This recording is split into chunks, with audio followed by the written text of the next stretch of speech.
नमस्कार, न्यूज के इकलौते फैमिली शो न्यूज की पाठशाला में आप सभी का बहुत स्वागत। मैं हूं सुशांत सिन्हा।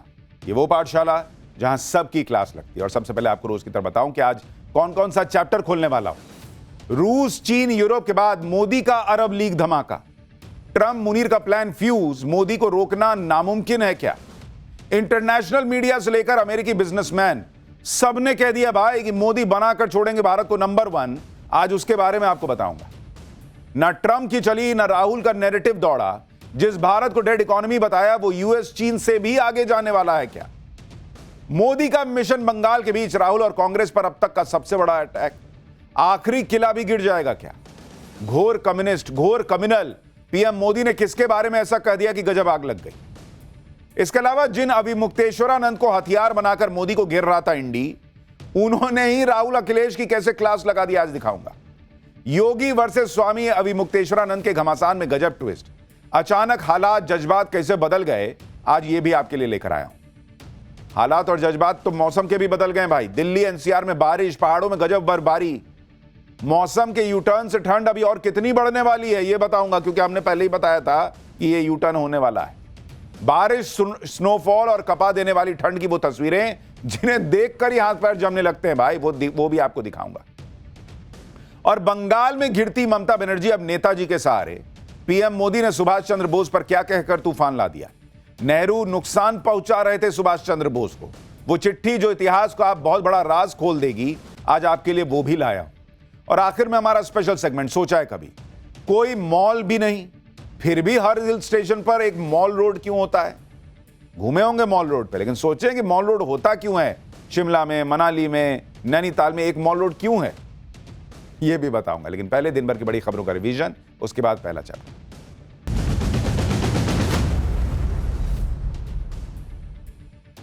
मध्य प्रदेश के उज्जैन में आज जुमे की नमाज के बाद दो पक्षों में हिंसक झड़प हो गई। दोनों तरफ से जमकर तोड़फोड़ की गई। उपद्रवियों ने सड़क पर खड़ी गाड़ियों में आग लगा दी।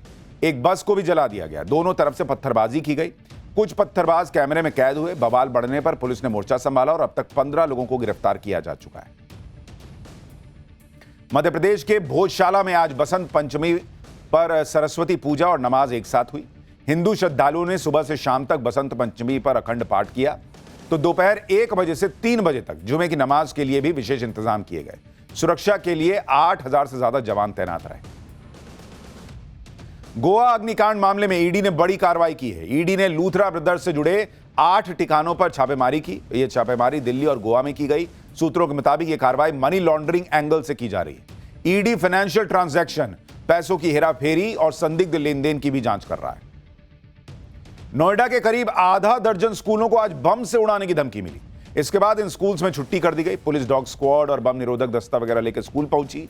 स्कूल में छुट्टी करने के बाद परिसर को खाली करा लिया गया और उसके बाद तलाशी शुरू की गई। 1 घंटे से अधिक देर तक तलाशी का अभियान चला, लेकिन कोई संदिग्ध वस्तु नहीं मिली। जांच में सूचना फेक निकली। जम्मू कश्मीर के डोडा में शहीद हुए 10 जवानों को आज जम्मू में श्रद्धांजलि दी गई। कल भदरवाह इलाके में सेना का वाहन फिसलकर गहरी खाई में गिर गया था और इसमें 10 जवान शहीद हो गए थे।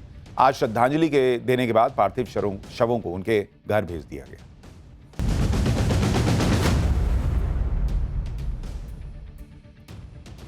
तो ये हो गया दिन भर का रिवीजन। अब पाठशाला की पहली क्लास। रूस, चीन, यूरोप के बाद मोदी का अरब लीग धमाका। ट्रंप मुनीर का प्लान फ्यूज, मोदी को रोकना नामुमकिन है क्या? इंटरनेशनल मीडिया से लेकर अमेरिकी बिजनेसमैन सबने कह दिया मोदी बना देंगे भारत को नंबर 1। न ट्रंप की चली न राहुल का नैरेटिव दौड़ा। जिस भारत को डेड इकोनॉमी बताया वो यूएस चीन से भी आगे जाने वाला है क्या? अब सबसे पहले इसका चैप्टर देखिए। नरेंद्र मोदी ने इस वक्त देश की राजनीति से लेकर ग्लोबल पॉलिटिक्स तक हर जगह धुआं उड़ा रखा है। दुनिया कह रही है कि नरेंद्र मोदी और भारत अनस्टॉपेबल है बॉस। मोदी और भारत रुकने वाले नहीं हैं। ट्रंप भले ही दुनिया को कितनी ही अपनी हनक दिखाएं, सनक दिखाएं, लेकिन भारत की रफ्तार न ट्रंप रोक सकते हैं ना कोई और रोक सकता है। यह है नया भारत बॉस। और यह दुनिया कह रही है, अमेरिकी कह रहे हैं, हर कोई कह रहा है कि मोदी एंड इंडिया दोनों अनस्टॉपेबल है। आज हम आपको बताएंगे इंटरनेशनल मीडिया से लेकर खुद अमेरिका के बिजनेसमैन और अमेरिका के एक्सपर्ट कैसे यह बात कह रहे हैं कि मोदी भारत को नंबर 1 बना देंगे।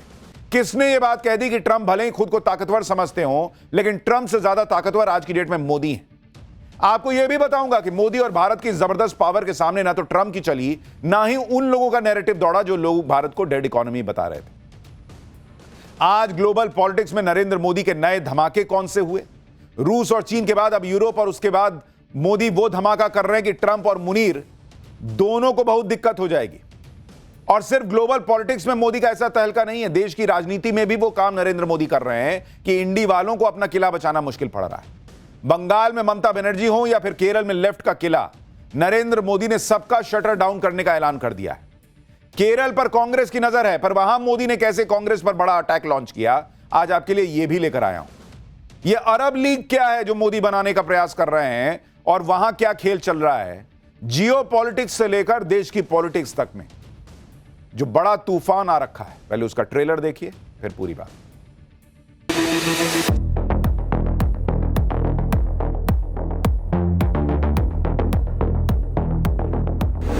You know, Europe is doing the right geopolitical thing. Nevertheless, moving on, or a free trade agreement with India. Ways, I believe it is Europe's moment. Need a web of connections, and to miss out in that web some of the largest ones. United States, we already have that. China, India, Mercosur, European Union. That's a mistake.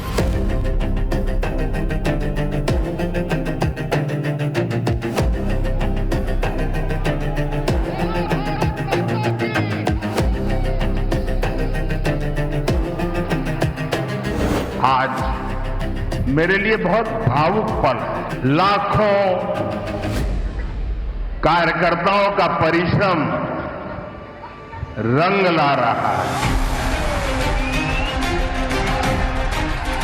Congress आज माओवादियों से ज्यादा और मुस्लिम league से भी ज्यादा communal हो गई है।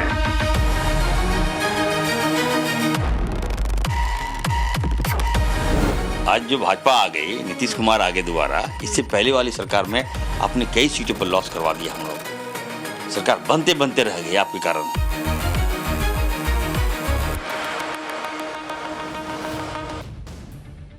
देश की पॉलिटिक्स में तो नरेंद्र मोदी का तोड़ इन लोगों को मिल नहीं रहा, लेकिन आप यह भी देखिए कि ग्लोबल पॉलिटिक्स में भी नरेंद्र मोदी का कोई जोड़ नहीं दिख रहा। कल ही डोनाल्ड ट्रंप ने दावोस में गाजा पीस बोर्ड की शुरुआत की तो मात्र 19 देश आए, उसमें भी भारत नहीं था, और जो 19 थे उसमें से 10-11 तो ऐसे देश थे जिनको ट्रंप ने कह रखा है कि वीजा नहीं देंगे अभी। तो सोचिए वो कैसे देश रहे होंगे जो अमेरिका में वीजा के लायक नहीं है। G7 के देश वहां नहीं थे, भारत नहीं था, यूएनएससी के परमानेंट मेंबर चीन, रूस को ये नहीं था, तो कौन बात का वहां पे मीटिंग कर रहे थे। यानी डोनाल्ड ट्रंप का पावर शो फेल होता दिखा। इधर ट्रंप गाजा पर प्लान बना रहे, उधर पीएम मोदी ने 20 देशों की अरब लीग के नेताओं को भारत बुला लिया है। 30 और 31 जनवरी को भारत में अरब देशों के नेता जुटने वाले हैं। भारत 20 अरब देशों के दल को होस्ट करेगा। अरब लीग 22 देशों का यानी 22 देशों का संगठन है जिसकी स्थापना 1945 में हुई थी, और इस लीग में शामिल ज्यादातर देशों के साथ भारत के अच्छे संबंध हैं। सूत्र बता रहे हैं कि सऊदी अरब, यूएई, जॉर्डन, मोरक्को जैसे देशों के विदेश मंत्री इस मौके पर भारत आ सकते हैं, और ये वो देश हैं जो कल ट्रंप के साथ गाजा पीस बोर्ड की बैठक कर चुके हैं। यानी गाजा पर ट्रंप से मुलाकात के बाद अरब देशों के नेता अब भारत आने जा रहे हैं, और जो ताकत डोनाल्ड ट्रंप नहीं दिखा पाए दुनिया को, वो ताकत भारत दिखाएगा यहां, क्योंकि उन देशों को भी पता है कि भारत की क्या अहमियत है, भारत कितना भरोसेमंद है। मोदी जिस अरब लीग के देशों को भारत बुला रहे हैं उसकी दुनिया में अपनी अहमियत है, दुनिया में उसकी अपनी मान्यता है, जबकि ट्रंप के बोर्ड ऑफ पीस को तो अभी बड़े बड़े देशों की मान्यता तक नहीं मिली। अरब लीग की ताकत यह है कि अरब लीग के देशों के पास तेल गैस का भंडार है। अरब लीग के देश अब सिर्फ तेल गैस के सहारे नहीं रहना चाहते, वहां अरब लीग के देशों ने अपनी इकोनॉमी को पूरी तरह खोल दिया है। अरब लीग के देश इंफ्रास्ट्रक्चर और इकोनॉमी पर खूब खर्च कर रहे हैं। अरब लीग के देशों में कतर, यूएई, सऊदी अरब जैसे देश भारत से अच्छी दोस्ती बनाकर रखे हुए हैं। अरब लीग के देश भारत को स्ट्रैटेजिक पार्टनर के तौर पर देख रहे हैं, और वो भारत को ऐसे देश के तौर पर देख रहे हैं जो उनकी अर्थव्यवस्था को बेहतर करने में सबसे बड़ा सहयोगी साबित हो सकता है। और नरेंद्र मोदी कोई भी काम अचानक नहीं करते बॉस, पूरी प्लानिंग के साथ ये सारे काम होते हैं। अरब लीग की बात आज हो रही है कि भाई सब आने वाले हैं, सब आने वाले हैं, लेकिन आप देखिए कि पिछले महीने ही वो दो ऐसे देशों के दौरे पर गए थे जो अरब लीग का हिस्सा हैं। एक तो जॉर्डन, दूसरा ओमान। जॉर्डन में नरेंद्र मोदी का जबरदस्त स्वागत हुआ था, ओमान ने पीएम मोदी को अपना सर्वोच्च नागरिक सम्मान दिया था। यानी जो लोग कहते हैं अरे मोदी तो विदेश घूमते हैं, उस हर दौरे में एक तो वो भारत को जाकर वहां पर स्थापित करते हैं कि देखो भारत कितना बदल गया, आओ यहां बिजनेस करो, भारत का कद ऊंचा करते हैं, और फिर वहां पर अपनी स्ट्रैटेजिक जो उनकी सोच है कि कैसे किसको कहां लेके चलना है, कैसे क्या सेट करना है, वो करके आते हैं। और नरेंद्र मोदी ने जियो पॉलिटिक्स का पूरा खेल बदल कर रखा है। पीएम मोदी ने भारत को ऐसा चमका दिया कि बड़े बड़े देश भारत से जुड़ने की होड़ में। आप देखिए कि सिर्फ अरब लीग की बात नहीं है, एक हफ्ते के अंदर भारत में गजब का मेला लगने वाला है। अगले कुछ दिनों में कैसे भारत में कूटनीति का मेला लगने वाला है, दुनिया के बड़े बड़े देशों के नेता भारत के चक्कर लगा रहे हैं। आज आपको देखना चाहिए, नए साल के शुरुआती 23 दिनों में ही जर्मनी, यूएई, पोलैंड, स्पेन के नेता भारत ऑलरेडी आ चुके हैं। इसके अलावा 26 जनवरी को यूरोपियन यूनियन के नेता भारत आ रहे हैं, 30 जनवरी को 20 अरब देशों के नेता भारत आने वाले हैं, फिर अगले महीने एआई समिट के लिए दुनिया के बड़े बड़े नेता भारत आने वाले हैं। और यह दुनिया का पहला ग्लोबल एआई समिट है जो ग्लोबल साउथ में होने जा रहा है। इसके अलावा कनाडा के पीएम भारत आने की प्लानिंग कर रहे हैं। अगले महीने पीएम मोदी भी इजराइल जा सकते हैं। यानी अगले कुछ दिनों में डिप्लोमेसी का पावर हाउस अगर कहीं से चलेगा तो वो भारत से चलेगा बॉस। यह है नए भारत की ताकत। और पीएम मोदी का अगला कदम ही जियोपॉलिटिक्स की दिशा तय करेगा। पूरी दुनिया भारत से सट रही है। जो भारत के साथ होगा उसको पता है कि भाई हम भारत के साथ सटे रहेंगे तो सारी मुसीबत से निकल लेंगे, पार पा लेंगे, ट्रंप से भी भिड़ लेंगे, अपनी तरक्की भी देख लेंगे। यही भारत की ताकत है जिसका लोहा दुनिया मान रही है। बात सिर्फ इतनी नहीं है, बड़े बड़े एक्सपर्ट कह रहे हैं कि नरेंद्र मोदी की लीडरशिप में भारत अब वो ताकत बन चुका है जिसे रोकना नामुमकिन है। दुनिया कह रही है कि मोदी अनस्टॉपेबल हैं। वो फिल्म में डायलॉग नहीं था कि फ्लावर समझा क्या फायर है।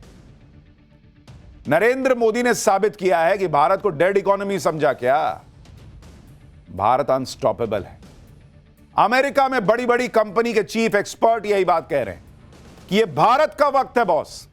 अमेरिका की एक मल्टीनेशनल कंपनी कार्लाइल ग्रुप के फाउंडर डेविड रूबेनस्टीन ने कहा है कि अगले 20 से 30 साल में भारत दुनिया की सबसे बड़ी अर्थव्यवस्था बन जाएगा। भारत अभी दुनिया की सबसे तेजी से बढ़ती अर्थव्यवस्था है और जल्दी ही भारत जर्मनी को पीछे छोड़कर तीसरी सबसे बड़ी अर्थव्यवस्था बन जाएगा। लेकिन वो तो प्रिडिक्शन कर रहे हैं कि भारत जैसे आगे बढ़ रहा है, जिस दिशा में आगे बढ़ रहा है, भारत अमेरिका को भी पीछे छोड़ेगा, चाइना को भी पीछे छोड़ेगा और नंबर 1 अर्थव्यवस्था बन जाएगा। आप सोचिए, ये अमेरिका के लोग कह रहे हैं। एक तरफ अमेरिका के बड़े बड़े बिजनेसमैन नरेंद्र मोदी और भारत की ताकत के बारे में बात कर रहे हैं और दूसरी तरफ ट्रंप हैं जो ये मानकर बैठे हैं कि वही सबसे ताकतवर है, उनके आगे कोई है नहीं। लेकिन खुद अमेरिका के एक्सपर्ट कह रहे हैं कि ट्रंप नहीं, पीएम मोदी और जिनपिंग ज्यादा ताकतवर हैं। अमेरिकी राजनीतिक विश्लेषक इयान ब्रेमर ने बड़ा बयान दिया है और वो इसकी वजह भी बता रहे हैं। ब्रेमर ने पीएम मोदी को ट्रंप से बेहतर स्थिति में बताया। ब्रेमर ने कहा कि नरेंद्र मोदी का लंबा कार्यकाल उन्हें ट्रंप या कई अन्य यूरोपीय नेताओं के मुकाबले ज्यादा आक्रामक तरीके से सुधारों को आगे बढ़ाने का मौका देता है। अमेरिकी एक्सपर्ट ने कहा कि एक नेता के तौर पर लंबे समय तक बने रहने से मोदी कई यूरोपीय नेताओं की तुलना में ज्यादा असरदार तरीके से जवाब दे पाते हैं और हमने पिछले कुछ समय में यह देखा है। ब्रेमर ने कहा कि ट्रंप का कार्यकाल स्वाभाविक रूप से सीमित है और उनके बाद आने वाला राष्ट्रपति उनके कई कामों को खत्म कर सकता है। इसी तरह ब्रेमर ने चीन का जिक्र करते हुए कहा कि चीन के राष्ट्रपति को ट्रंप से बेहतर स्थिति में बताया। ब्रेमर ने कहा कि शी जिनपिंग के पास मिड टर्म चुनाव नहीं होते, उनके पास स्वतंत्र न्यायपालिका नहीं है। ट्रंप 3 साल बाद वहां नहीं होंगे, शी जिनपिंग होंगे, इसलिए शी जिनपिंग कई मामलों में नेता के तौर पर बेहतर स्थिति में। और अगर दोनों को आप देखिएगा, नरेंद्र मोदी और शी जिनपिंग, नरेंद्र मोदी को हर 5 साल में रिपोर्ट कार्ड सामने रखकर पब्लिक से मैंडेट जुटाना पड़ता है कि भाई हां ठीक है आप ही लीड कीजिए। जिनपिंग को वो नहीं करना पड़ता। तो बेहतर स्थिति में अपनी जो भारत की ताकत बन रही है उसमें नरेंद्र मोदी जिस तरीके से लेकर चल रहे हैं उसको सबसे ऊपर देखा जा रहा है। दुनिया के एक्सपर्ट मान रहे हैं कि उथल पुथल भरी दुनिया में नरेंद्र मोदी ही ऐसे नेता हैं जो लगातार चुनकर आ रहे हैं, लंबे समय से प्रधानमंत्री हैं और यह बात उनके पक्ष में जा रही है। क्या इंटरनेशनल बिजनेसमैन, क्या इंटरनेशनल एक्सपर्ट, क्या इंटरनेशनल मीडिया इस वक्त सभी पीएम मोदी और भारत की तारीफ में बिछ गए। इंटरनेशनल मैगजीन द इकोनॉमिस्ट ने फिर पीएम मोदी की तारीफ कर दी है। द इकोनॉमिस्ट ने कहा है कि मोदी की कार्यशैली की एक अनोखी बात यह है कि रुकावटें भारत के प्रधानमंत्री को बेहतर शासन करने में सक्षम बना देती हैं। आर्टिकल में कहा गया है कि साल 2028 तक भारत की अर्थव्यवस्था जर्मनी को पीछे छोड़ देगी। अमेरिका के टैरिफ के बावजूद पिछले कुछ सालों से मैन्युफैक्चरिंग को जिस तरह से प्रमोट किया जा रहा है, उसके नतीजे दिख रहे हैं। एक और आर्टिकल में द इकोनॉमिस्ट ने लिखा कि the ascent of India's economy, यानी भारतीय अर्थव्यवस्था का उत्थान, भारत दुनिया की सबसे तेजी से बढ़ती अर्थव्यवस्था है। इसी तरह एक और ग्लोबल न्यूज एजेंसी ब्लूमबर्ग ने छापा है कि चीन के रैपिड इलेक्ट्रिफिकेशन को चमत्कार माना गया, लेकिन कुछ मायनों में भारत इसमें भी चीन से भी आगे। भारत सस्ती ग्रीन टेक्नोलॉजी का इस्तेमाल कर चीन से भी तेजी से इलेक्ट्रिफिकेशन कर रहा है, अपने लोगों तक बिजली पहुंचा रहा है।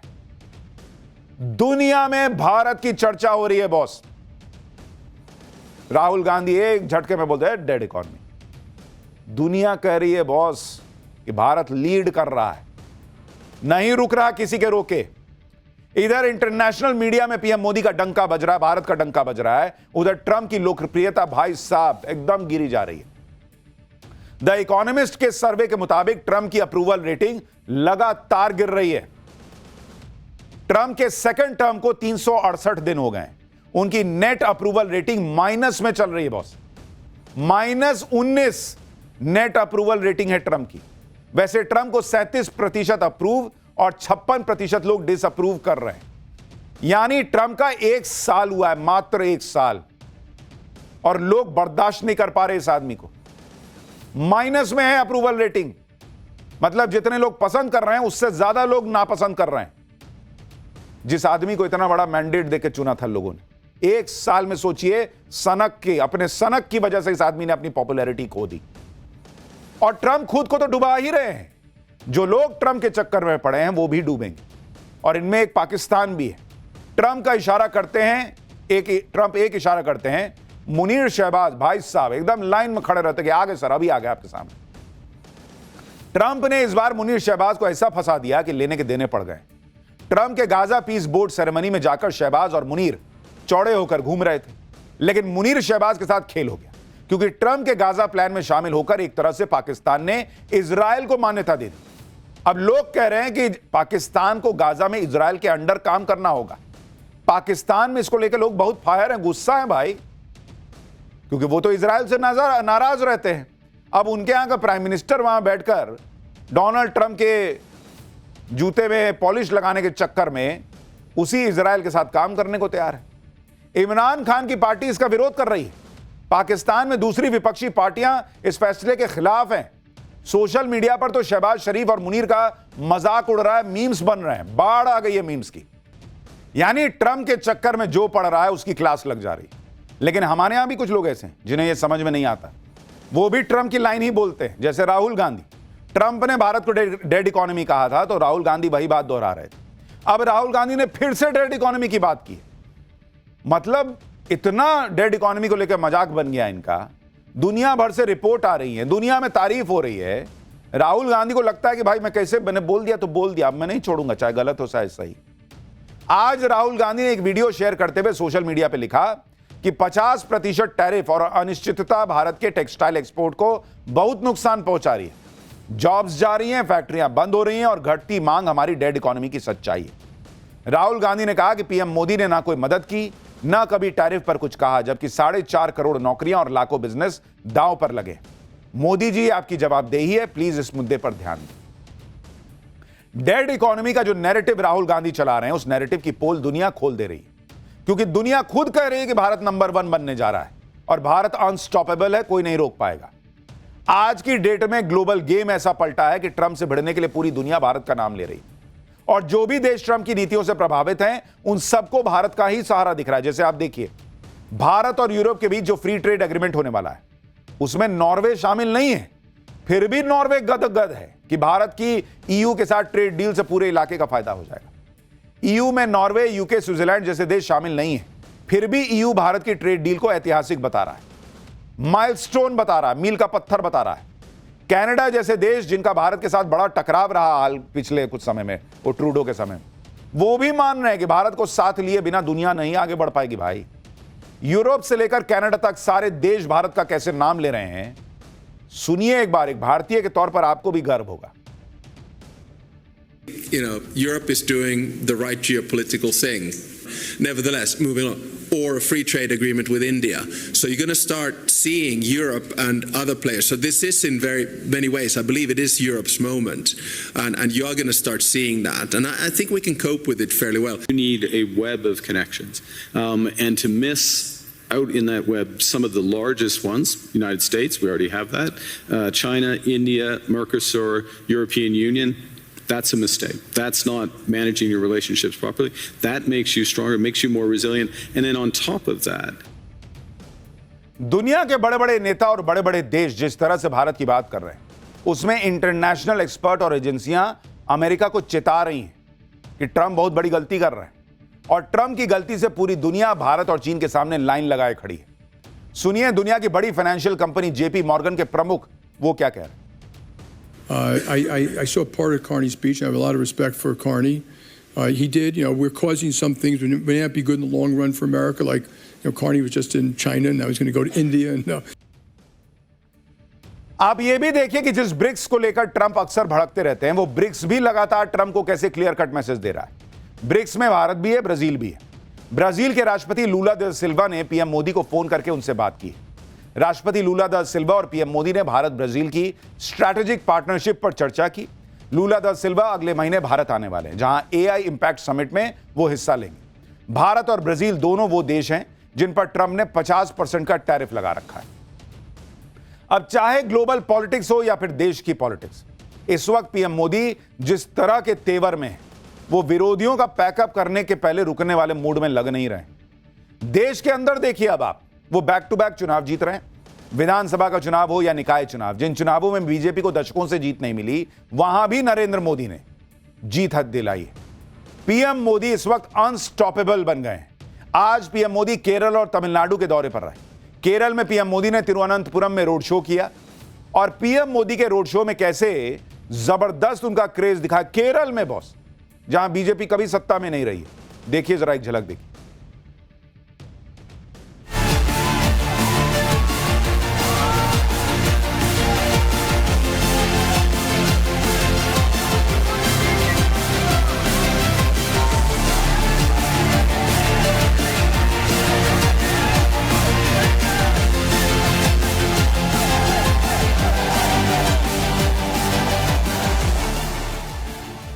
ये तस्वीर वैसे तो केरल में पीएम मोदी के रोड शो की है, लेकिन ये तस्वीर ममता बनर्जी और राहुल गांधी दोनों को टेंशन देने वाली है, क्योंकि इंडी गठबंधन के 2 ही 3 मजबूत किले रह गए, और उन किलों को गिराने में भी नरेंद्र मोदी लगे हुए हैं।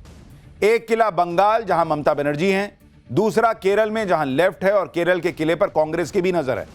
लेकिन नरेंद्र मोदी वहां भी कह रहे हैं कि ना, बीजेपी को लाएंगे। ये तस्वीरें और ममता राहुल गांधी दोनों के लिए परेशान करने वाली, क्योंकि बंगाल में तो चुनाव है ही, ममता बनर्जी को अपना गढ़ बचाना है, वहां पीएम मोदी ने पूरा जोर लगा रखा है। दूसरी तरफ राहुल गांधी और प्रियंका वाड्रा केरल में अपनी जीत के सपने बुने बैठे हैं। लेकिन आज पीएम मोदी ने केरल पहुंचकर वो किया जो राहुल गांधी की रणनीति को झटका दे सकता है। पीएम मोदी आज केरल दौरे पर तिरुवनंतपुरम पहुंचे। तिरुवनंतपुरम वो जगह है जहां कुछ दिन पहले बीजेपी का मेयर बना है। तिरुवनंतपुरम से बीजेपी नेता वीवी राजेश मेयर बने। केरल के इतिहास में पहली बार बीजेपी का मेयर बना है। इसलिए आज जब पीएम मोदी ने तिरुवनंतपुरम में रैली की और बीजेपी के मेयर को गले लगाया, तो वो तस्वीरें चर्चा में आ गई, और ऐसी तस्वीर बहुत कम दिखती है। लेकिन पीएम मोदी इमोशनल हो गए और खुद को रोक नहीं पाए, क्योंकि ये बीजेपी के लिए बड़ी बात है बॉस। दक्षिण भारत में तमिलनाडु और केरल, ये 2 ऐसे राज्य हैं जहां बीजेपी चाहती है कि वो जो है बीजेपी का झंडा लहराए, वहां अपना मुख्यमंत्री बनाए। और इसलिए एक मेयर बनना कैसे उसकी शुरुआत है, वो नरेंद्र मोदी के इस एक्सप्रेशन में आपको दिख रहा है। वो भावुक हो गए। सुनिए क्या कहा पीएम ने। बोलो भारत माता की, बोलो भारत माता की।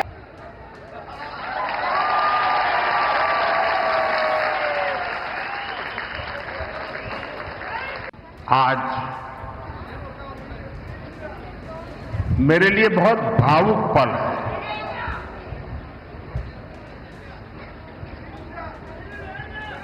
लाखों कार्यकर्ताओं का परिश्रम रंग ला रहा है। आज मैं सबसे पहले केरला की तिरुअनंतपुरम की जनता को,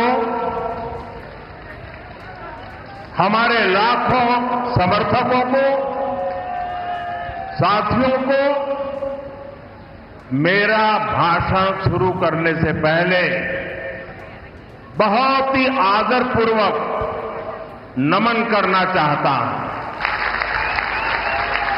बोलो भारत माता की, बोलो भारत माता की, बोलो भारत माता की, जय जय नरेंद्र मोदी। केरल में हाल ही में जिस तिरुवनंतपुरम नगर निगम को पहली बार बीजेपी ने जीता, वो 40 साल से वामपंथियों का किला था। तिरुवनंतपुरम नगर निगम में बीजेपी ने 101 में से 50 सीटें जीती थी और वीवी राजेश तिरुवनंतपुरम के पहले बीजेपी मेयर बने। केरल के हालिया निकाय चुनाव में बीजेपी ने 14.7% वोट हासिल किया। निकाय चुनाव में मिले वोट को देखें तो बीजेपी को करीब 6 विधानसभा में बढ़त हासिल है। निकाय चुनाव के वोटों के हिसाब से केरल की 12 विधानसभा सीटों पर बीजेपी दूसरे नंबर पर रही। करीब 18 विधानसभा सीटों पर बीजेपी अहम चुनावी प्लेयर के तौर पर सामने आई। नरेंद्र मोदी की कोशिश यह है कि बीजेपी का प्रभाव केरल की जिन 36 सीटों पर साफ साफ दिखा है, उन 36 सीटों पर फोकस करके केरल का विधानसभा चुनाव मजबूती से लड़ा जाए। इसलिए केरल के विधानसभा चुनाव में बीजेपी सबको चौंका सकती है, यह भी चर्चा हो रही है। बीजेपी ने लोकसभा चुनाव में केरल की त्रिशूर सीट जीतकर पहले ही सबको चौंका दिया था, फिर तिरुवनंतपुरम में मेयर बना दिया है अपना। और यह जो मेहनत है ना, यह एक दिन की नहीं है। आरएसएस केरल में लगातार जमीन पर काम करता रहा। बीजेपी सालों साल मेहनत करती रही, सालों साल हारती रही, मजाक बनता रहा कि भाई केरल में इनका कुछ नहीं होगा, कांग्रेस लेफ्ट चलता है वहां। लेकिन धीरे धीरे जब तक तोड़ेंगे नहीं तब तक छोड़ेंगे नहीं वाले एटीट्यूड से बीजेपी काम करते रही और अब दरार दिख रही। और इसीलिए नरेंद्र मोदी की यह मेहनत तमिलनाडु हो, केरल हो, कहीं भी हो, जैसे ओडिशा में सालों साल किसी ने नहीं सोचा था कि भाई वहां पर बीजेपी की सरकार आ सकती है। त्रिपुरा में लेफ्ट का किला गिरा दिया, वही अब वो कर रहे हैं। और फिर ये लोग कहते हैं अरे मोदी चुनाव जो है वो चोरी करके जीतते हैं, वोट चोरी करके जीतते हैं। भाई ये मेहनत है इतने दिन की। कई लोगों को लगेगा कि केरल में तो बीजेपी ना कोई बड़ा आधार ही नहीं है उसका, एक तो सांसद है, विधायक तो एक भी नहीं है, तो फिर निकाय चुनाव जीतने से कैसे बीजेपी पूरे राज्य का चुनाव जीतने का सपना देख रही है। इस पर आज पीएम मोदी ने लेफ्ट इकोसिस्टम को चैलेंज किया। उन्होंने गुजरात की कहानी सुनाई और कहा कि साल 1987 तक गुजरात में भी बीजेपी का कोई आधार नहीं था। गुजरात में भी बीजेपी की जीत की कहानी एक निकाय चुनाव की जीत से शुरू हुई थी और आज की डेट में गुजरात में दशकों से बीजेपी की ही पावर है। सुनिए उन्होंने क्या बताया। आज केरला में परिवर्तन होकर रहेगा। 1987 के पहले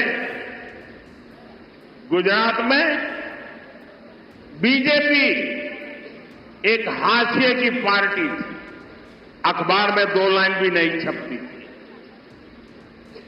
87 में पहली बार भाजपा ने अहमदाबाद म्युनिसिपल कॉरपोरेशन में विजय प्राप्त की और वहीं से गुजरात में जो सिलसिला चला, लोगों ने हमारे काम को देखा,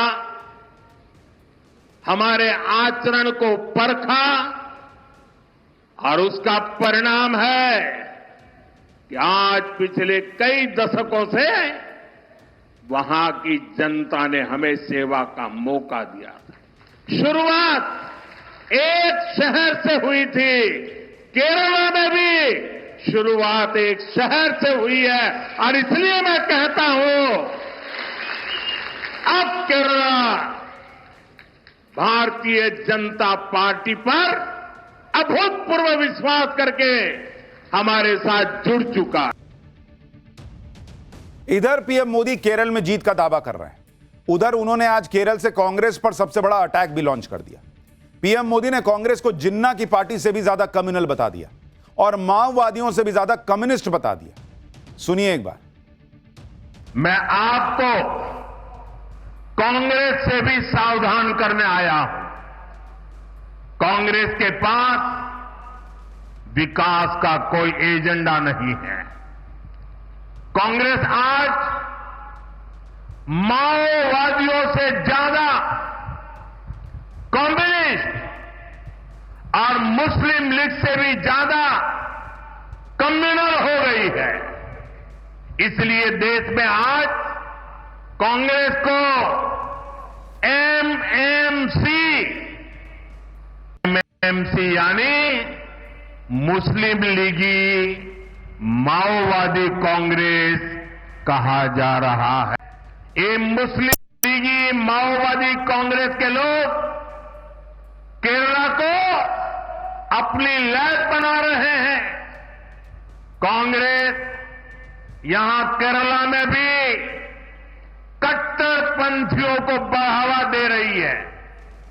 ज्ञान, विज्ञान, आध्यात्म, आस्था, इसकी इस पवित्र धरती को कांग्रेस के मुस्लिम लीगी एजेंडे से हमें मिलकर के इस पवित्र भूमि को बचाना है। यानी केरल में भी नरेंद्र मोदी ने बीजेपी के लिए एक चैलेंज दे दिया है कि भाई वहां पर जो कांग्रेस और लेफ्ट का शासन रहा है उसको कैसे खत्म करना है, वो बीजेपी के कार्यकर्ताओं को मिलकर सुनिश्चित करना है। लेकिन एक चैलेंज इधर दूसरा भी चल रहा है। पाठशाला में अगली क्लास, जिन अविमुक्तेश्वरानंद को हथियार बनाकर मोदी को घेर रहा था इंडी, उन्होंने ही राहुल अखिलेश की कैसे क्लास लगा दी। योगी वर्सेस स्वामी अविमुक्तेश्वरानंद के घमासान में गजब ट्विस्ट, अचानक हालात जज्बात कैसे बदल गए, अब इसका चैप्टर। नरेंद्र मोदी ने जिस वक्त हर तरफ धूम मचा रखी है, ग्लोबल पॉलिटिक्स से लेकर देश की पॉलिटिक्स तक में वो धुरंधर की तरह दिख रहे हैं, उसी वक्त आप देखिए कि अविमुक्तेश्वरानंद को अपनी राजनीति का हथियार बनाकर इंडी गठबंधन वाले पीएम मोदी को घेरने में जुटे हुए थे। लेकिन उनका यह हथियार भी फेल हो गया। और यह कैसे हुआ, इसके बारे में आज आपको बताऊंगा। क्योंकि मोदी योगी वर्सेस स्वामी अविमुक्तेश्वरानंद की जो लड़ाई बनाई जा रही थी, उसमें गजब का ट्विस्ट आ चुका है। अचानक हालात बदल गए, जज्बात बदल गए। जो अविमुक्तेश्वरानंद को लेकर मोदी योगी के खिलाफ बातें की जा रही थी, माहौल बनाया जा रहा था, उन्हीं स्वामी अविमुक्तेश्वरानंद ने सनातन को लेकर इंडी वालों की क्लास लगा दी। और इसी के साथ यूपी में 2027 में होने वाले चुनावों को लेकर अखिलेश यादव और राहुल गांधी की उम्मीदों पर पानी फेर दिया। अविमुक्तेश्वरानंद ने कह दिया भाई कि अखिलेश यादव की पार्टी नमाजवादी पार्टी कही जाती है। राहुल गांधी हिंदू हैं ही नहीं, उन्हें राम मंदिर नहीं जाना चाहिए। अब बताइए, कांग्रेस प्रेस कॉन्फ्रेंस कर रही थी इनके लिए, अखिलेश यादव रोज ट्वीट पे ट्वीट कर रहे थे इनके लिए, और यहां हालात जज्बात सब बदल गए। आज आपको बताऊंगा कि ये ट्विस्ट आया कैसे है, लेकिन जो पहले हुआ उसकी एक झलक देखिए।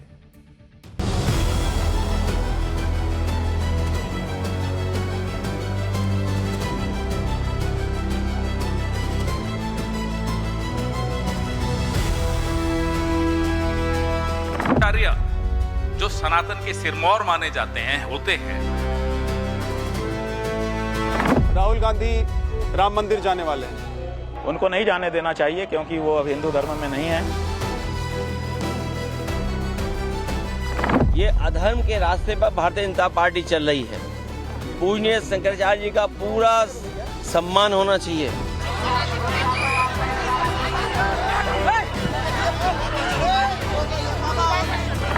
अखिलेश यादव की समाजवादी पार्टी नमाजवादी पार्टी कही जाती है।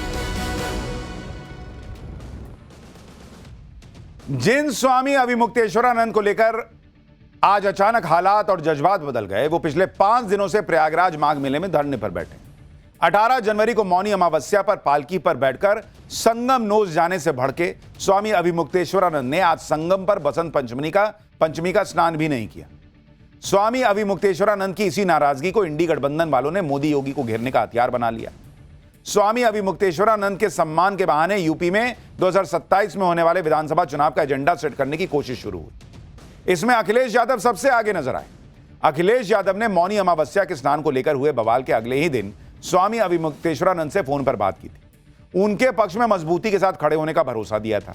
इसके बाद उन्होंने यूपी विधानसभा में नेता विपक्ष माता प्रसाद पांडे को स्वामी अविमुक्तेश्वरानंद से मिलने प्रयागराज भेज दिया। लखनऊ में समाजवादी पार्टी के दफ्तर के बाहर स्वामी अविमुक्तेश्वरानंद के समर्थन में पोस्टर लगा दिए गए। अखिलेश यादव ने इस मुद्दे पर एक के बाद एक ट्वीट ठोक दिए और सीएम योगी को घेरने की कोशिश की। शायद अखिलेश यादव मान चुके थे कि ऐसा करके 2027 के यूपी चुनाव से पहले वो पीएम मोदी के साथ एकजुट हो चुके हिंदू वोट बैंक में सेंध लगा देंगे। लेकिन जिन स्वामी अविमुक्तेश्वरानंद के कंधे पर बंदूक रखकर अखिलेश यादव सियासी फायरिंग कर रहे थे, उन्हीं स्वामी अविमुक्तेश्वरानंद ने अखिलेश यादव की समाजवादी पार्टी को नमाजवादी बनाकर उनके अरमानों पर पानी फेर दिया। सुनिए अविमुक्तेश्वरानंद को वो क्या कह रहे हैं अखिलेश यादव की पार्टी के लिए। अखिलेश यादव की समाजवादी पार्टी नमाजवादी पार्टी कही जाती है। क्यों कही जाती है? क्योंकि हिंदुओं के किसी मुद्दे पे खड़ी नहीं होती उनकी पार्टी। क्यों नहीं खड़ी होती है? क्या हिंदू वोटर नहीं है उनके? यही हमने उनको कहा कि हम तो अकेले रह जाते हैं जब हमको अपने लिए लड़ने का मौका मिलता है। यही हमने उनको कहा। और क्या कहा हमने? बेचारे अखिलेश यादव जितना ट्वीट पे ट्वीट कर रहे थे, बात पे बात कर रहे थे, वही स्वामी अविमुक्तेश्वरानंद उनकी पार्टी को नमाजवादी पार्टी कह रहे हैं। अब ये देखिए कि जिस अखिलेश यादव की पार्टी को स्वामी अविमुक्तेश्वरानंद नमाजवादी कह रहे हैं, उन्होंने कैसे स्वामी अविमुक्तेश्वरानंद के सम्मान को मुद्दा बनाकर मोदी योगी के खिलाफ मोर्चा खोला हुआ है। ये अधर्म के रास्ते पर भारतीय जनता पार्टी चल रही है। पूजनीय शंकराचार्य जी का पूरा सम्मान होना चाहिए, और अगर शंकराचार्य जी का ये सम्मान नहीं कर रहे हैं, गंगा स्नान या उस पावन स्थल पर उनके स्नान के लिए रोका जा रहा है, तो इससे बड़ा धर्म क्या हो सकता है? अगर इसका कोई भागीदार है तो भारतीय जनता पार्टी की सरकार है। अखिलेश यादव ही नहीं, इंडी में उनकी सहयोगी कांग्रेस ने भी खुद को स्वामी अविमुक्तेश्वरानंद के समर्थन में खड़ा दिखाने में कोई कसर नहीं छोड़ी। मौनी अमावस्या को हुए बवाल के बाद कांग्रेस ने स्वामी अविमुक्तेश्वरानंद के सम्मान के मुद्दे पर लंबी चौड़ी प्रेस कॉन्फ्रेंस कर दी थी और इस मुद्दे पर पीएम मोदी और सीएम योगी पर ताबड़तोड़ हमले किए थे। एक बार पवन खेड़ा का वो बयान सुनिए, फिर आपको बताता हूं कि स्वामी अविमुक्तेश्वरानंद ने कैसे कांग्रेस की पूरी सनातन पॉलिटिक्स को फेल कर दिया और उल्टे राहुल गांधी के हिंदू होने पर सवाल उठा दिया है। लेकिन पहले एक बार पवन खेड़ा को सुनिए।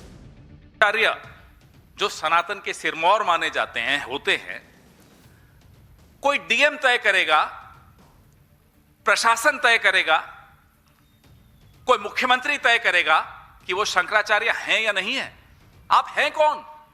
आपकी औकात क्या है? आधी रात को आप नोटिस देके पूछ रहे हैं कि आप शंकराचार्य नहीं हैं? भाई कभी सुना आपने? और ये अपने आप को हिंदुओं का ठेकेदार मानते हैं। पवन खेड़ा जी खुद स्वामी अविमुक्तेश्वरानंद को सनातन का सिरमौर बता रहे हैं, आपने सुना? लेकिन आप देखिए कि जिस कांग्रेस ने स्वामी अविमुक्तेश्वरानंद के सम्मान के मुद्दे पर मोदी योगी के खिलाफ मोर्चा खोला, कांग्रेस नेता बीजेपी को सनातन का सबसे बड़ा विरोधी साबित कर रहे थे, उन्हीं स्वामी अविमुक्तेश्वरानंद ने कैसे कांग्रेस के नेता राहुल गांधी को फिर से सनातन विरोधी बता दिया। दरअसल रक्षा मंत्रालय की संसदीय समिति आज अयोध्या दौरे पर पहुंची। समिति के सदस्यों ने राम मंदिर में दर्शन किए। इस समिति में राहुल गांधी भी थे, लेकिन वो समिति के साथ अयोध्या नहीं पहुंचे। ऐसे में आरोप लग रहा है कि क्या राहुल गांधी ने एक बार फिर राम मंदिर के दर्शन से दूरी बना ली।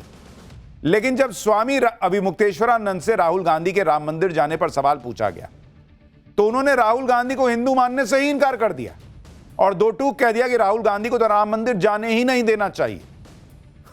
तो जो पवन खेड़ा स्वामी अविमुक्तेश्वरानंद को सनातन का सिरमौर बता रहे थे, वही सिरमौर राहुल गांधी को हिंदू ही नहीं मान रहे हैं। सुनिए एक बार। राहुल गांधी राम मंदिर जाने वाले हैं। उनको नहीं जाने देना चाहिए क्योंकि वो अब हिंदू धर्म में नहीं है। हिंदू धर्म में नहीं है वो? जी। कैसे? उन्होंने भारत की संसद में खड़े होकर मनुस्मृति के बारे में गलत बयानी की थी।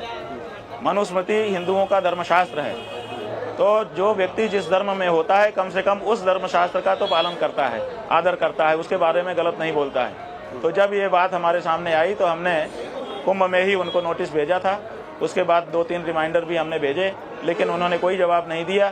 तब हमने उनको हिंदू धर्म से बहिष्कृत घोषित किया है और आज भी वो बहिष्कृत हैं। अब बताइए, कांग्रेस पार्टी स्वामी अविमुक्तेश्वरानंद के नाम पर प्रेस कॉन्फ्रेंस कर रही थी। स्वामी अविमुक्तेश्वरानंद कह रहे हैं कि राहुल गांधी हिंदू मानते ही नहीं, उनको राहुल गांधी को वो हिंदू ही नहीं मानते। अब चूंकि कांग्रेस पार्टी इनको सिरमौर मानती है, तो क्या वो भी मानती है कि राहुल गांधी हिंदू नहीं है क्योंकि स्वामी अविमुक्तेश्वरानंद ने कह दिया है? स्वामी अविमुक्तेश्वरानंद ने इंडी गठबंधन के उस एजेंडे को भी धुआं धुआं कर दिया, जिसके जरिए केंद्र की मोदी सरकार और यूपी की योगी सरकार को मुस्लिम विरोधी ठहराने की कोशिश होती रही है। मुसलमानों को डरा और सहमा हुआ बताया जाता है। सुनिए, बीजेपी की सरकारों में मुसलमानों और मस्जिदों को टारगेट किए जाने के सवाल पर स्वामी अविमुक्तेश्वरानंद क्या कह रहे हैं। अभी तक कोई मस्जिद नहीं तोड़ी गई। अभी तक कोई मस्जिद एक भी रिपोर्ट नहीं हुई है कि तोड़ी गई हो। हाँ, जो मंदिर था वो मंदिर के बारे में मांग जरूर प्रबल हुई है और वो होना भी चाहिए। जिस समय वो ताकत में थे उन्होंने मंदिर तोड़े, तो जब हिंदू ताकत में आएगा तो पलटेगा नहीं तख्ता। स्वामी अविमुक्तेश्वरानंद ने इंडी वालों का सारा प्लान ही चौपट कर दिया। इंडी वालों ने भी नहीं सोचा होगा कि जिन्हें वो अपनी सियासत का हथियार बना रहे हैं वो ऐसा यू टर्न मार देंगे। लेकिन सवाल ये हुआ कैसे, हालात जज्बात बदले कैसे? अचानक अविमुक्तेश्वरानंद इंडी वालों पर ही अटैक क्यों करने लगे? क्या इसकी वजह यह है कि अविमुक्तेश्वरानंद को जो दो नोटिस आए, उनसे शंकराचार्य होने के दावे पर जो सवाल पूछ लिए गए, उनके स्नान को लेकर जो विवाद पैदा करने की कोशिश की गई, उस पर साधु संतों का गुस्सा अविमुक्तेश्वरानंद पर ही फूट गया? क्या यही सारी वजह है कि अविमुक्तेश्वरानंद के सुर धीरे धीरे बदल रहे हैं? आप सुनिए कैसे जगतगुरु रामभद्राचार्य हों या फिर केंद्रीय संत समिति के अध्यक्ष स्वामी जितेंद्रानंद सरस्वती और अखाड़ा परिषद के अध्यक्ष महंत रविंद्रपुरी, सब ने स्वामी अविमुक्तेश्वरानंद पर सवाल उठा दिए थे। पहले ही दिन मैंने कहा ये शंकराचार्य नहीं है, इसमें आचार्यत्व का कोई गुण नहीं है, इस पर तो देशद्रोह का मुकदमा चलाना चाहिए। मिट्टी पे बैठ के शरीर पर जल छिड़कवाना अभिषेक होता है क्या? ये फालतू की बातें हैं। शास्त्रों का इतना अपमान तो नहीं करना चाहिए व्यक्ति को। एक राजनीतिक व्यक्ति संत की श्रेणी में मत डालिए, संत शब्द का अपमान हो जाएगा। जो सुबह से शाम तक देश के प्रधानमंत्री, उत्तर प्रदेश के मुख्यमंत्री को गालियां बकने वाला, रोज एक नया षड्यंत्र हिंदुत्व के विरुद्ध करने वाला, जो मुख्तार अंसारी, अतीक अहमद जैसे हिंदू हत्यारों के, मुस्लिम माफियाओं के मरने पर आंसू बहाता हो, ऐसे व्यक्ति को संत की श्रेणी में मानना भी मैं मानता हूं संतत्व का अपमान। देखिए, सबसे बड़ी बात है कि इनको जो है मोदी जी को, गृह मंत्री जी को, योगी जी को बदनाम करना है। कैसे इन्होंने हमेशा यही प्रयास किया है, कैसे योगी को बदनाम किया जाए। क्या ये उचित है योगी जी को माँ की गाली देना? आपने क्या कहा? योगी कौन है? अकबर का बेटा है। योगी कौन है? हुमायूं का बेटा है। पर तुम किसके बेटे हो? तुम कौन हो? ये बातें उचित नहीं है। इसलिए मैं चाहता हूं कि इनको अपनी जिह्वा पे जो है बिल्कुल संयम रखे। यानी शायद स्वामी अविमुक्तेश्वरानंद को दिख गया कि एक तो पूरा संत समाज उनके खिलाफ है, उनके साथ नहीं है, और दूसरा योगी आदित्यनाथ भी नोटिस पे नोटिस भेजे जा रहे हैं। तो उन्होंने यू टर्न मार दिया और कांग्रेस और समाजवादी पार्टी की फजीहत हो गई। आप ये भी देखिए कि माघ मेले में पर्वों पर उमड़ रही भीड़ की वजह से स्वामी अविमुक्तेश्वरानंद से प्रशासन ने पालकी पर संगम नोज तक नहीं जाने की अपील की थी, लेकिन वो नहीं माने और सम्मान का मुद्दा बना दिया। जबकि आज बसंत पंचमी के स्नान की तस्वीरें आप देखिए, पूरी पीठ के शंकराचार्य स्वामी निश्चलानंद सरस्वती संगम स्नान के लिए व्हील चेयर पे गए। बॉस, वो चलने में असमर्थ हैं, इसलिए व्हील चेयर से उन्हें ले जाया गया। निश्चलानंद जी भी शंकराचार्य हैं, उन पर कोई विवाद भी नहीं है, वो भी सरकारों के खिलाफ बोलते हैं, लेकिन उन्होंने ये जिद नहीं पकड़ी कि जाऊंगा तो पालकी में ही जाऊंगा। इसी तरह शंकराचार्य नरेंद्रनंद सरस्वती भी बसंत पंचमी का पवित्र स्नान करने पैदल संगम पहुंचे। उन्होंने अपने भक्तों के साथ संगम पर आस्था की डुबकी लगाई और फिर वापस चले गए। किसी तरह का कोई विवाद नहीं हुआ। इसलिए जब पूरी पीठ के शंकराचार्य स्वामी निश्चलानंद सरस्वती से स्वामी अविमुक्तेश्वरानंद को लेकर हो रहे विवाद पर सवाल पूछा गया, तो उन्होंने कहा कि स्नान से किसी को नहीं रोका गया होगा, ताम झाम की वजह से रोका गया होगा। सुनिए एक बार उनको। नहाने से तो किसी को रोका नहीं गया होगा, ताम झाम से रोका गया होगा। नहाने से तो किसी को रोका नहीं गया होगा, ताम झाम से रोका गया होगा। तो इधर जो सियासी आग लगाने की कोशिश थी, उस पर पानी पड़ गया। लेकिन पानी खाली सियासत पे थोड़ी पड़ा है। दिल्ली में पानी पड़ रहा है भाई, बारिश हो रही है इतनी ठंड में, बर्फ पड़ रही है सो अलग। अगला चैप्टर देखिए, दिल्ली एनसीआर में बारिश, पहाड़ों में गजब बर्फबारी। हमने आपसे कहा था मौसम यू टर्न लेगा, यू टर्न ले लिया, लेकिन सवाल है कि ठंड अभी और कितनी बढ़ने वाली है। बारिश, स्नोफॉल और कपा देने वाली ठंड की वो तस्वीरें जिन्हें देख के ही लगेगा कि हाथ पैर जमने लगा है क्या। मौसम ने जिस तरह की करवट ली उसके बारे में हमने आपको पहले ही पाठशाला में बताया था कि स्वेटर जैकेट पैक मत कर दीजिएगा सोच के कि गर्मी आ गई है, ये अभी यू टर्न मारेगा। और वही हुआ। हमने जो आपको बताया था कि जैकेट कंबल रजाई पैक ना करना, सर्दी लौटेगी, वही हो गया। 24 घंटे में हो गया। दिल्ली और आसपास के इलाकों में बारिश और उधर पहाड़ों में ऐसी बर्फबारी कि सब देख के एकदम हैरान है। मैदान से लेकर पहाड़ तक मौसम का मिजाज बदल चुका है। दिल्ली एनसीआर में आज ऐसी बारिश हुई कि लोग कब कपा गए। दूसरी तरफ पहाड़ों पर भयंकर बर्फबारी हो रही है। शिमला क्या, मनाली क्या, हर जगह नजारा ऐसा कि आप देखकर चौंक जाएंगे। कश्मीर से लेकर केदारनाथ धाम तक जबरदस्त बर्फबारी हुई है। हेवी स्नोफॉल से जो हालात रूस में इस वक्त हैं, कुछ कुछ वैसी तस्वीरें जम्मू कश्मीर और हिमाचल प्रदेश में देखने को मिल रही। मतलब उतना बर्फ का टीला तो नहीं बना है, लेकिन गजब बर्फ पड़ी है। आपको बर्फबारी की कुछ भयंकर तस्वीरें दिखाऊंगा, लेकिन उससे पहले आज मौसम ने जो यू टर्न लिया है भाई एकदम से, उसकी कुछ झलक देख लीजिए।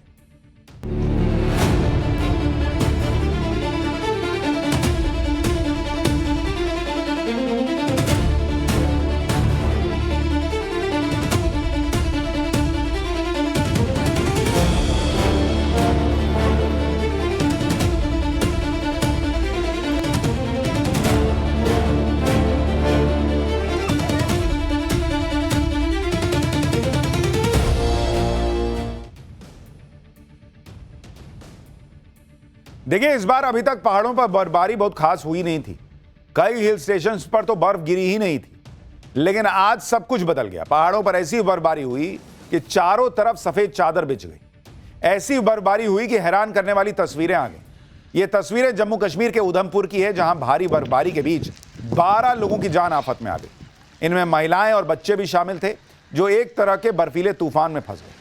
जैसे ही रेस्क्यू टीम को इसकी जानकारी मिली, वो बर्फ से ढके और धुंध से भरे इलाके में से होकर कई किलोमीटर पैदल चलकर इन लोगों तक पहुंची और इनका रेस्क्यू किया। आप देखिए, इतनी बर्फ है कि इनको जो कंबल उड़ाया गया वो पूरा सफेद हो गया भाई, इतनी बर्फ गिरी हुई और घुटने घुटने भर बर्फ है, वहां से इनको बचा के निकाला गया। पूरे जम्मू कश्मीर में इस समय बर्फ की मोटी चादर बिछी दिख रही है। रामबन, शोपियां, श्रीनगर, बारामूला, हर तरफ बर्फ बर्फ, बस बर्फ। कश्मीर में यह सीजन की पहली बर्फबारी है, जिससे टूरिस्ट बेहद खुश हैं। भयंकर बर्फबारी से श्रीनगर एयरपोर्ट का क्या हाल हुआ उसको भी देख लीजिए। एयरपोर्ट का रनवे जो है वो पूरा बर्फ से ढक गया। यहां 3 से 4 इंच के करीब बर्फ गिरी, जिसकी वजह से यहां आज की सभी उड़ानों को रद्द करना पड़ा। कहां उतारिएगा भाई, रनवे पे बर्फ गिरी हुई, उस पर प्लेन उतार दीजिएगा, तो सब कैंसिल कर दिए।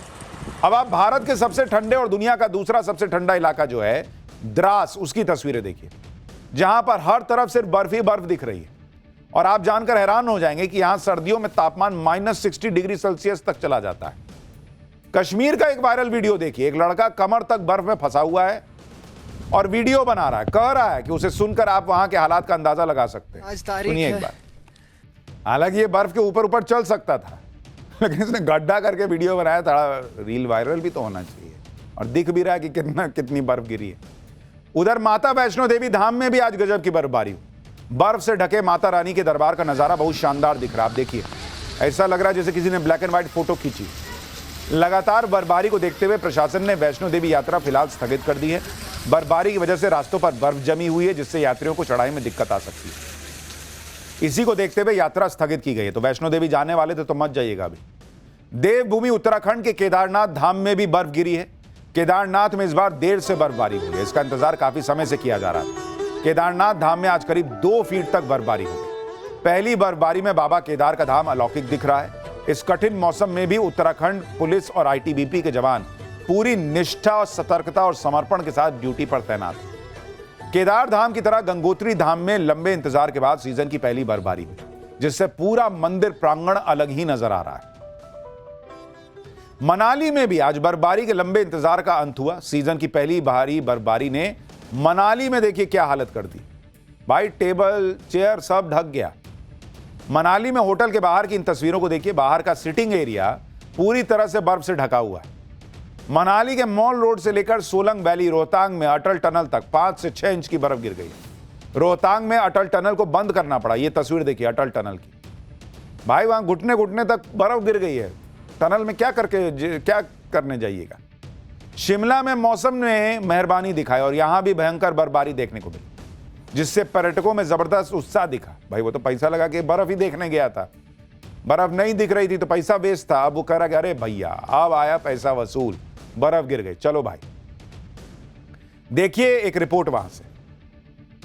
हिमाचल प्रदेश में भारी बर्फबारी हो रही है। इस वक्त मैं शिमला में हूं और आपको दिखा देती हूँ, ये संकट मोचन का इलाका है। आप देख सकते हैं किस तरह जो है भारी बर्फबारी हिमाचल में हो रही है और कहीं ना कहीं गाड़ियां जो है, गाड़ियों को चलाने में काफी दिक्कत आ रही है, क्योंकि जो रोड है उस पर आप देख सकते हैं किस तरह जो है ये बर्फ की परत जो है वो जम गई है और इस पे जो है गाड़ियां लगातार फिसल रही हैं और गाड़ी चलाना काफी रिस्की हो गया। आप देख सकते हैं कैसे जो है गाड़ियां कितना धीमी धीमी रफ्तार से चल रहे हैं, क्योंकि रिस्क बहुत ज्यादा बढ़ गया है। ये तो है बॉस, बर्फ में मजा तो आता है लेकिन गाड़ी चलाना बहुत रिस्की हो जाता है। उत्तराखंड में भी आज बर्फबारी का इंतजार खत्म हुआ। देख रहे हैं कैसे बर्फ गिरी जा रही है। मसूरी और धनोल्टी जैसे फेमस टूरिस्ट प्लेस पर स्नोफॉल हुआ है, जिससे टूरिस्ट बहुत खुश हैं। ये तस्वीरें आप देखिए जो रुद्रप्रयाग की हैं, चारों तरफ बर्फ ही बर्फ दिख रही है। ऊंचे ऊंचे हरे भरे पेड़ भी सफेद दिखने लगे। रुद्रप्रयाग में हुई बर्फबारी से टूरिस्ट बहुत खुश है। सुनिए वो कैसे बर्फबारी का आनंद ले रहे हैं। लंबे समय के इंतजार के बाद अब चोपता तुंगनाथ की पहाड़ियों ने भी बर्फ की चादर ओढ़ ली। आप ठीक सामने देख सकते हैं ये चोपता तुंगनाथ है और इस क्षेत्र में कह सकते हैं जो हरे भरे पेड़ है वो पूरे के पूरे बर्फबारी से लगभग हो गए हैं। कुछ समय पहले ही कह सकते हैं कि आज से ही यहाँ पे बर्फबारी हुई है। बर्फबारी का आनंद लेने के लिए देश के विभिन्न राज्यों से यहाँ पे लोग पहुँच रहे। कुछ लोग हमारे साथ भी मौजूद हैं, उनसे जान लेते हैं। आप कहाँ से आए सर, नाम बताइए अपना। सूरत, गुजरात। ये बताइए आप चोपता तुंगनाथ पहुंचे हैं, यहाँ पे कैसा लग रहा है आपको? बहुत मजा आ रहा है, फर्स्ट टाइम स्नोफॉल देख रहे, सब टीम के साथ आए थे और बहुत मजा आ रहा है, सब एंजॉय कर रहे हैं।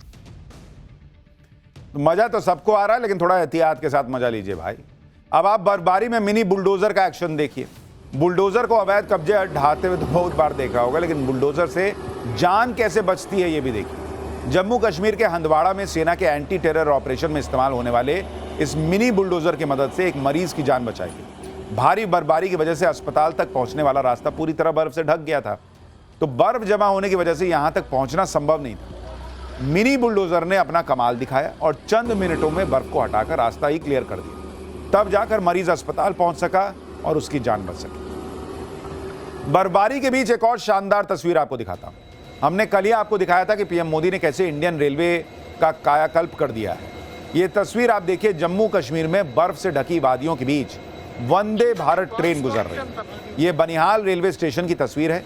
वंदे भारत ट्रेन कटरा से श्रीनगर की तरफ जा रही है और पूरे फिल्मी सीन लग रहा है भाई। एकदम सफेद सफेद नीचे बिछा हुआ है और उसमें भगवा ट्रेन चली जा रही है। और यूरोप की बर्फीली वादियों में जब आप ट्रेन को देखते हैं तो ऐसा ही फील आता है, वैसा भी भारत में आ रहा है। पहाड़ों पर बर्फबारी हो रही है। इधर दिल्ली एनसीआर में बारिश ने ठंड बढ़ा दी है। दिल्ली एनसीआर में आज सुबह से रुक रुक के बारिश हो रही है।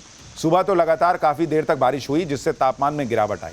दिल्ली एनसीआर में पिछले कई दिनों से तापमान बढ़ रहा था, जिससे लोगों को लगा कि अरे अब तो ठंड गया, लेकिन मौसम ने ऐसा यू टर्न मारा कि पब्लिक ठंड से कांपने लग गई। तो पहाड़ों पर बर्फबारी की खबर मिलते ही लोग पहाड़ों की तरफ दौड़कर निकल भी पड़ रहे हैं और इस चक्कर में कई जगह जाम भी लग जा रहा है। बर्फबारी का इंतजार कर रहे पर्यटकों को सोच समझ के निकलना चाहिए, कहीं ऐसा ना हो कि स्नोफॉल देखने के बजाय वो जाम में ही फंसे रह जाएं। तो ये भी एक संकट है। लेकिन अभी ये कहा जा रहा है कि दिल्ली एनसीआर में हो सकता है एक आध दिन और बारिश हो, तो अभी ठंड जो है वो पूरी तरीके से गई नहीं है। ये ठंड और बढ़ सकती है, इसलिए थोड़ा एहतियात से रहिए। गरम गरम गाजर का हलवा खाइए, पाठशाला देखिए।